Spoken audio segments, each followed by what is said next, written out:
Selamat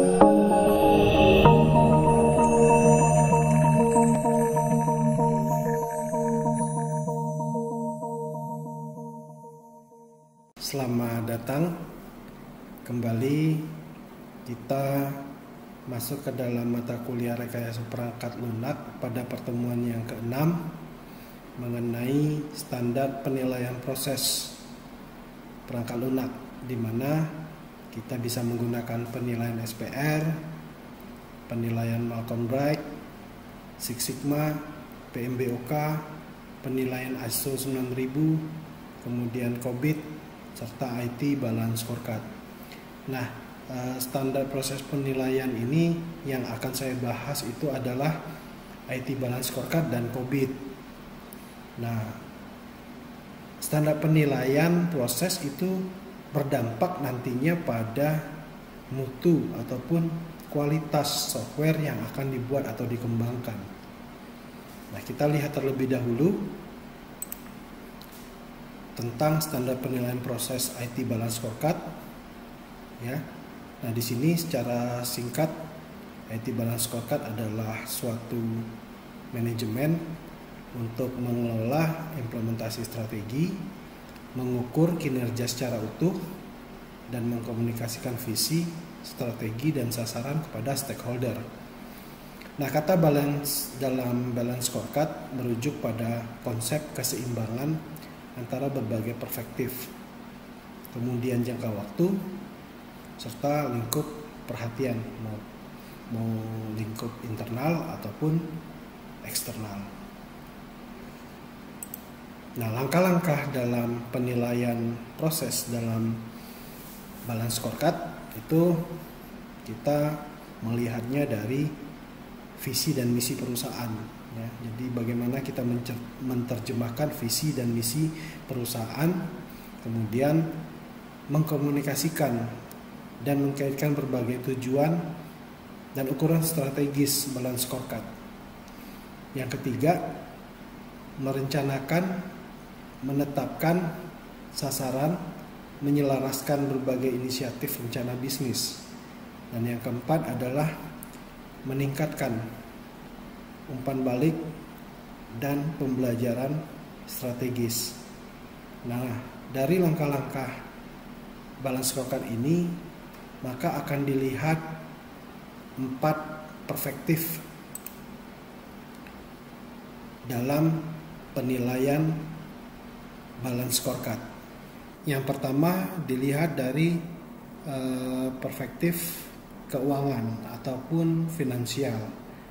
Nah, di sini pertanyaan yang harus dijawab korporasi adalah bagaimana kita dilihat oleh pemegang saham, baik jangka pendek maupun jangka panjang. Korporasi bisa rugi pada waktu tertentu, akan tetapi pemegang saham menyadari bahwa setelah itu korporasi akan mendapat keuntungan sehingga dividen akan diperoleh. Semakin baik korporasi di mata pemegang saham, maka semakin aman korporasi memperoleh sumber modal. Nah, sebagai contoh, misalkan perspektif keuangan ini kita mau mengukur penilaian sebuah bank, misalkan ya. Kita tahu sebagaimana perusahaan-perusahaan perbankan yang ada di Indonesia menggunakan tolak ukur kinerja keuangan itu dilihat dari rasio-rasio keuangan atau financial ratio, yaitu ROA, ROE, CARP, LDL, dan lain sebagainya. Nah, tolak ukur yang digunakan itu harus selalu dilakukan secara update sesuai dengan tingkat persaingan yang semakin tinggi. Hal tersebut untuk melihat seberapa besar pencapaian kinerja perusahaan atas tujuan-tujuan strategisnya, yaitu tolak ukur yang dapat menunjukkan kinerja perusahaan di masa yang akan datang. Nah, terus kemudian dilihat juga dari perspektif pelanggan ataupun customer. Nah, di sini perspektif ini menunjukkan seperti apa perusahaan di mata pelanggan. Ya. Pelanggan mempunyai kemampuan teknis untuk melihat korporasi dari berbagai sisi: waktu, kualitas, kinerja, dan jasa, dan biaya yang dikeluarkan oleh pelanggan untuk memperoleh pelayanan. Nah, dimensi kebutuhan pelanggan demikian pada akhirnya akan menentukan bagaimana perusahaan itu dinilai ataupun dilihat oleh pelanggan. Semakin baik persepsi pelanggan, maka semakin baik pula nilai korporasi di mata pelanggan ataupun customer. Nah, sebagai contoh misalkan bagaimana dalam sebuah bank, misalkan tingkat kepuasan nasabah, terus kemudian bagaimana penguasaan bangsa pasar, kemampuan untuk mempertahankan nasabah lama atau retensi nasabah, kemudian kemampuan memperoleh nasabah baru ataupun melakukan akuisisi nasabah. Nah, itu kira-kira contoh dari penilaian yang dilihat dari perspektif pelanggan. Terus kemudian yang ketiga adalah perspektif proses bisnis internal. Nah, ukuran ini menunjukkan pada proses produksi, ya, seperti apa. Orientasi kepada pelanggan itu memang mutlak, akan tetapi permasalahan bagi manajemen adalah bagaimana caranya menyiapkan kompetensi yang dapat memenuhi kebutuhan daripada pelanggan. Nah, terus kemudian yang keempat itu adalah perspektif pembelajaran dan pertumbuhan karyawan, manajemen, dan organisasi. Nah, di sini pertumbuhan dan pembelajaran yang dilakukan, misalkan langsung kita ambil contoh aja, dalam sebuah bank bagaimana meningkatkan kompetensi pemasaran, kemudian meningkatkan sikap kerjasama, di mana dalam hal ini pelayanan yang kita berikan kepada nasabah. Kemudian misalnya yang ketiga, peningkatan kompetensi pelayanan, terus kemudian meningkatkan pengetahuan dan keterampilan. Nah, demikian kira-kira penjelasan saya tentang 4 perspektif dalam balance scorecard untuk melakukan penilaian proses pada sebuah organisasi ataupun perusahaan. Ya, ini nantinya juga berguna dalam kita mengembangkan yang namanya perangkat lunak. Nah, kerangka pikirnya seperti yang sudah saya jelaskan tadi, ya, itu terdiri dari 4 perspektif, ya. Yang pertama finansial, customer, internal dan eksternal, kemudian perspektif pertumbuhan dan pembelajaran. Nah, kira-kira gambaran kerangka pikirnya seperti ini untuk proses penilaian IT balance scorecard. Nah, dengan demikian keunggulan kita menggunakan BSC sebagai alat penyusunan rencana strategis perusahaan adalah dihasilkannya sasaran strategis yang komprehensif, koheren, terukur, dan seimbang. Apa itu komprehensif? Komprehensif di mana balance scorecard itu menjanjikan kemampuan perusahaan dalam melipat gandakan kinerja keuangannya dalam jangka panjang, dan melalui komprehensif sasaran-sasaran strategis yang dihasilkan dalam perencanaan strategisnya.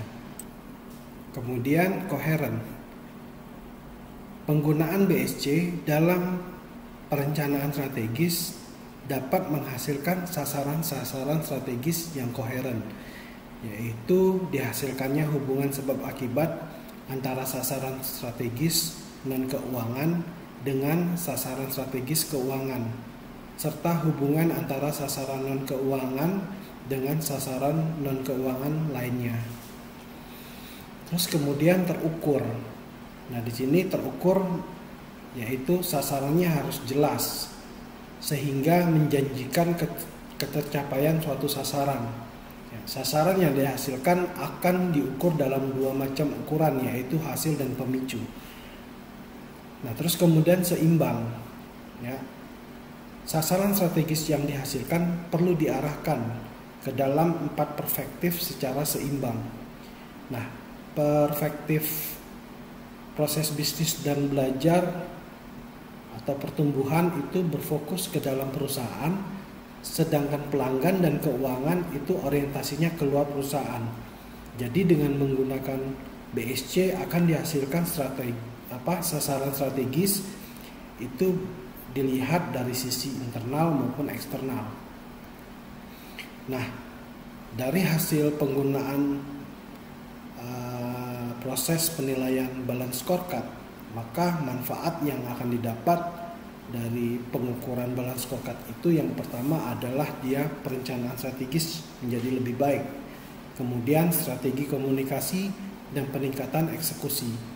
Manajemen informasi menjadi lebih bagus, terus adanya peningkatan kinerja pelaporan, penyelarasan strategi menjadi lebih bagus, terus kemudian menyelaraskan organisasi menjadi lebih baik juga. Nah, demikian penjelasan saya mengenai balance scorecard ya. Nanti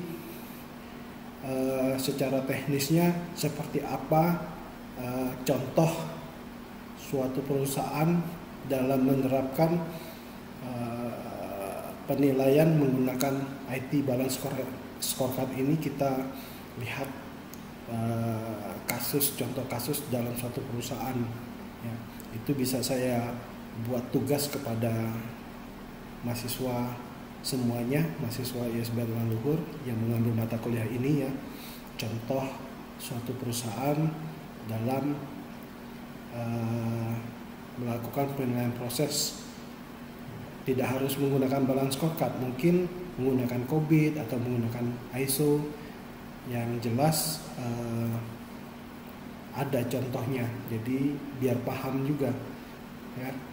Nah, organisasi harus mengembangkan ya, metode penilaian proses ini ya. Dalam hal ini balance scorecard ya, untuk kebutuhan perusahaan itu. Nah, tantangan terbesar terjadi ketika pengembangan alat ukur dan penyederhanaan proses, penanganan resistensi terhadap perubahan, kelemahan berkomunikasi organisasi, mengumpulkan data, dan mengadopsi teknologi untuk proses brand marketing. Nah, seperti yang saya bilang di awal bahwa tujuan daripada penggunaan penilaian proses ini adalah untuk meningkatkan kualitas ataupun mutu perusahaan, dan ini juga bisa digunakan sebagai alat ukur dalam mengembangkan proses perangkat lunak ataupun software engineering. Nah, demikian penjelasan saya mengenai balance scorecard. Minggu depan akan saya bahas mengenai COVID ya. Apa perbedaan antara balance scorecard dengan COVID? Nanti Anda bisa simpulkan setelah saya menjelaskan mengenai COVID untuk minggu depan. Terima kasih atas perhatiannya. Selamat beraktivitas. Salam budi luhur.